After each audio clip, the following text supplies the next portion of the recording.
27th and the World, the official podcast of the Georgetown Journal of International Affairs, where we delve into one-on-one conversations with practitioners and scholars on topics related to international affairs. In this episode, we are joined by Dr. Wang as we address China's domestic and foreign sustainability policy in today's world of changing climate affairs. Just to start us off, could you please tell me a little bit about your career and experiences and how you've focused on green development and sustainability? Yeah, first of all, it's great to be here. Thanks, Anwen. So I've been working in a number of different positions in kind of green development over the past years. I think really the first start was when I was doing my PhD, and kind of my PhD advisor back then was the first environmental minister of a big state in Germany. And so he really brought me into this whole idea of what does it mean to have corporate sustainability and what are the responsibilities and the opportunities for corporations to be more sustainable and more profitable, and what is the business case of sustainability. I think that was really kind of mind shaping.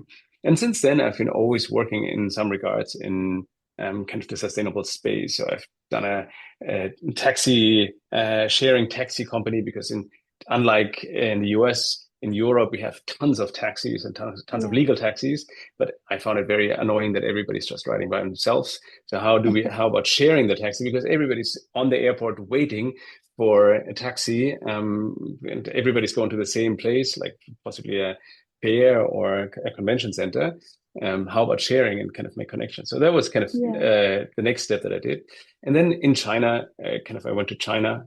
After the US, actually, I spent 2 years in the US, and then went to China, worked with the German Development Agency on sustainable transport more broadly, and modeling this, and then really became interested in China's international role, because China was developing so fast and kind of had an increasingly big footprint, but also not necessarily on the positive side. So it had a lot of investments in fossil fuels, coal-fired power plants, and so on. And I found it very outdated, and so I got involved in kind of the Chinese Belt and Road Initiative, and how can we strengthen the standards, particularly around green finance on China's overseas investments. And I think that was a really interesting time and really interesting opportunity. So I set up a research center called the Green BRI Center, and later a second center, the Green Finance and Development Center. One was in Beijing at a university, one was in Fudan in Shanghai at a university. And it really kind of drove kind of this idea of green development, and kind of I was able to provide a number of real policy and policy impact in China, with developing a traffic light system for sustainable finance, for overseas finance, developing the SDG finance taxonomy in China, and then also kind of supporting the decision of China to say we don't invest in overseas coal anymore. That was 2021. That's amazing. Wait, thank you for sharing. So my next question is, as the founding director of the Green Finance and Development Center, could you please share a bit about the purpose of this center? So the Green Finance and Development Center was established at Fudan University. It was my second kind of next iteration. The Green BRI Center was really focused on kind of Belt and Road Initiative. The Green Finance and Development Center had a broader ambition, still kind of how can we understand green finance better? And green finance is very much about understanding environmental risks that a lot of financial institutions face because of climate change. So I think a simple example to understand green finance is if you have a lot of real estate along a coastline, and the water levels are rising, and all of these properties have mortgages on them, and the banks give the mortgages. Now, if the properties are suddenly all flooded, these properties are becoming ever more risky, and at some point they're actually becoming worthless. So what is the role of kind of the responsibility of financial institutions to understand this, and how do we understand this, and what are also ways to de-risk some of that? And so we did a lot more of this green finance understanding and the using of green finance to also kind of understand climate change and opportunities in climate change as well. What are investment opportunities in the space? And that was really kind of the idea of the Green Finance and Development Center. Again, focused broadly also on overseas markets and not just China. So very much on kind of the international markets. And our kind of purpose is to utilize the kind of the opportunities of green finance for adjusting to environmental risks like climate change, biodiversity loss, and make our economies greener. That makes sense. So like specifically on China's Belt and Road Initiative, how have they increased their focus on sustainable infrastructure through specific projects? Yeah, it's I think quite substantial what we've seen over the last. I mean, the Belt and Road Initiative was announced in 2013. Yes. The first phase of the Belt and Road Initiative was, of course, very kind of infrastructure heavy and very kind of traditional infrastructure heavy. The second phase then was already a lot greener in terms of kind of greener infrastructure, more renewable energy, less of these coal-fired power plants. And the third phase now is actually a lot of green technology investments. So that includes then solar PV manufacturing, battery manufacturing, and new energy vehicle manufacturing in third countries, which is quite impressive from where China started even in 2013 as a kind of more technology kind of manufacturer. And of course, they had some really good capability on building infrastructure just because they did so much domestically. And so they exported a lot of this overcapacity abroad as well and could utilize it at really competitive rates because we have a huge infrastructure gap in a lot of emerging economies. But now it's to the point that the Chinese technology, particularly in the green space, has become so leading that everybody actually is very happy for the Chinese to invest in kind of building manufacturing facilities or research facilities in their countries. Whether it's the developing countries, of course, they're always happy, but also developed countries. I think, of course, we're not talking about the US here, but there's, of course, a clear interest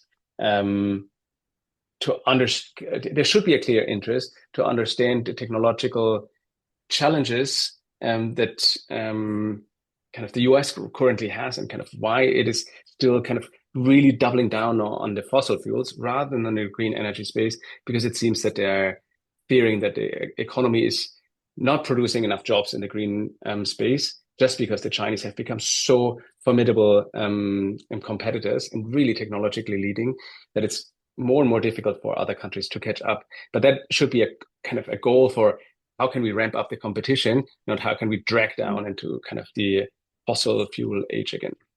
Oh, that's interesting. Thank you.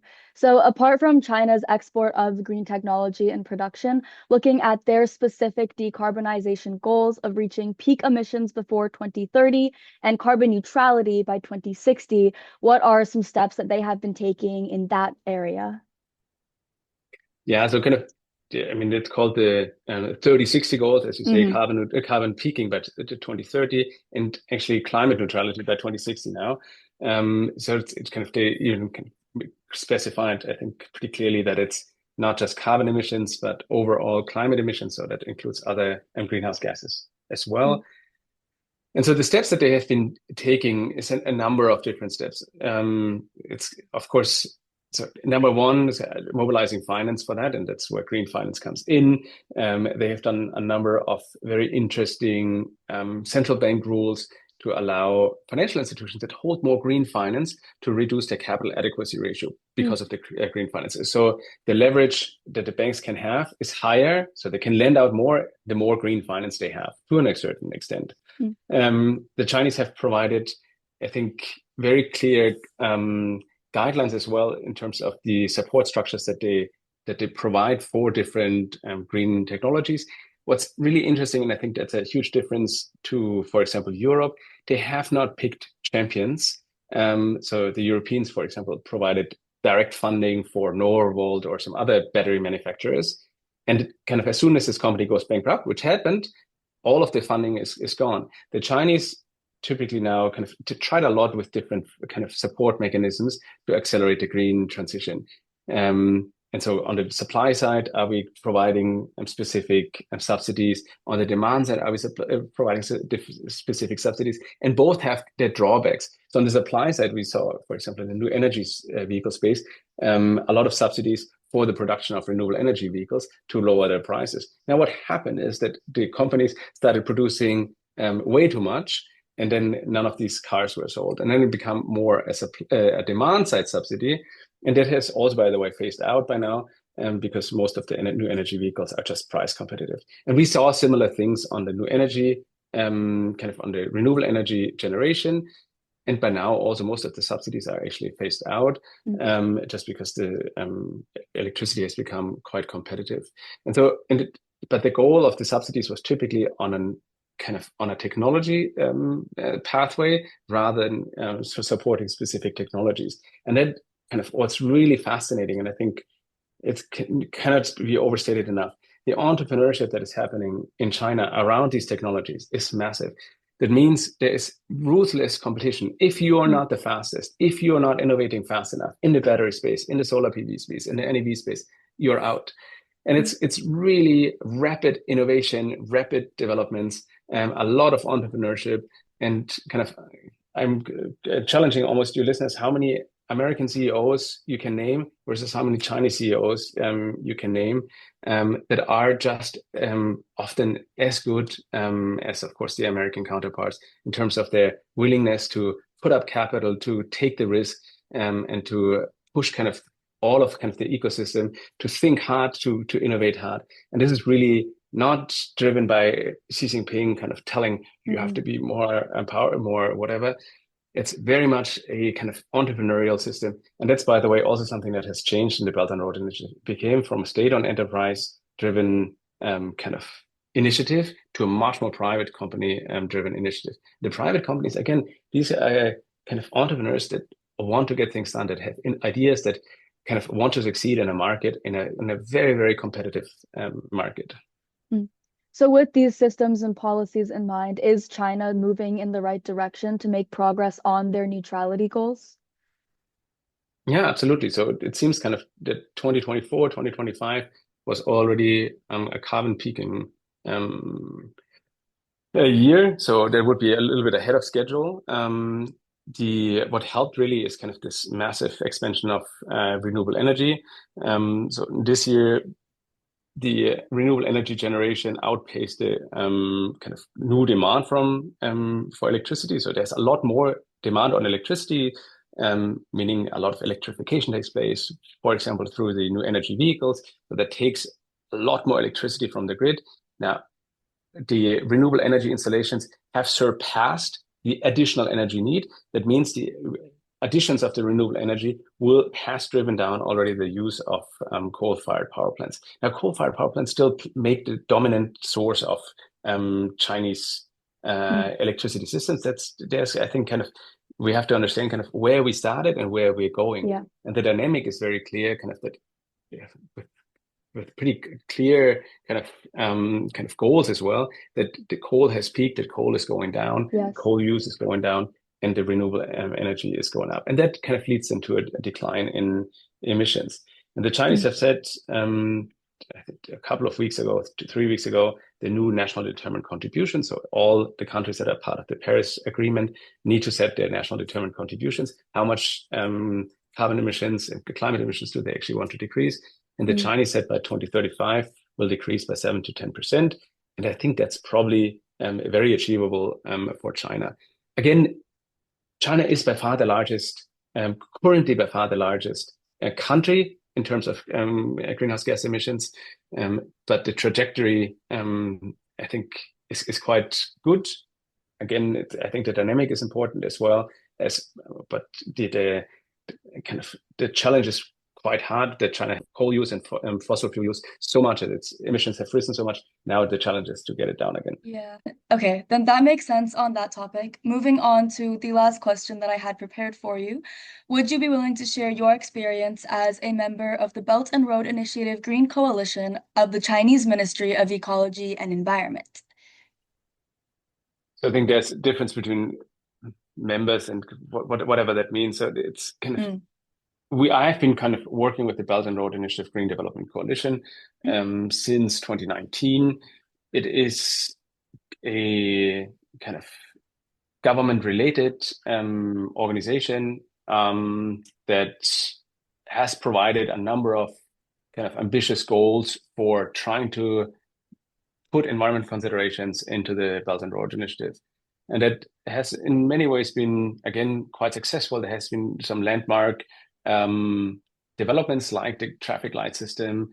That was the first thing the first standard that really developed a green supported projects, yellow neutral projects, and red restricted projects that were all fossil fuels were on a red list. And not everything that we kind of say in the BRI, or especially what I say, will be implemented or is gold. But what it brings is kind of understanding that China is an extremely important partner for a lot of developing countries, probably the most important partner for many developing countries.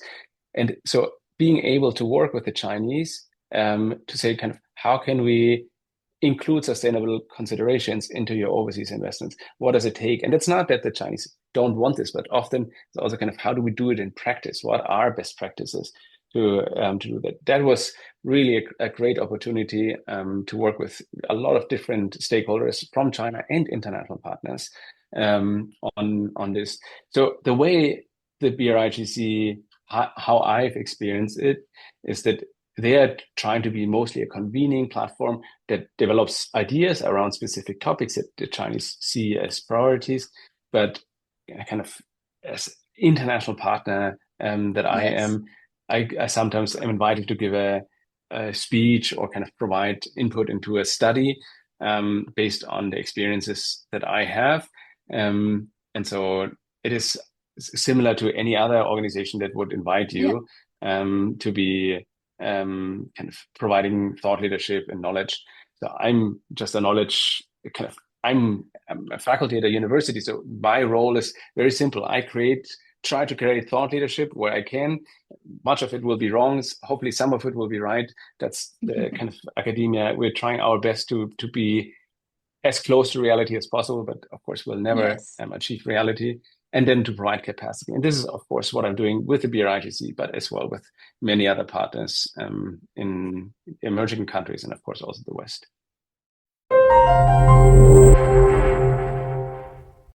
This was 37th in the World, the official podcast of the Georgetown Journal of International Affairs. Please be sure to subscribe and leave a comment and rating on whichever streaming platform you use. To support the podcast, you can click the link in this podcast's description that says support the show. To read other insightful interviews and articles, please check out gajia.georgetown.edu.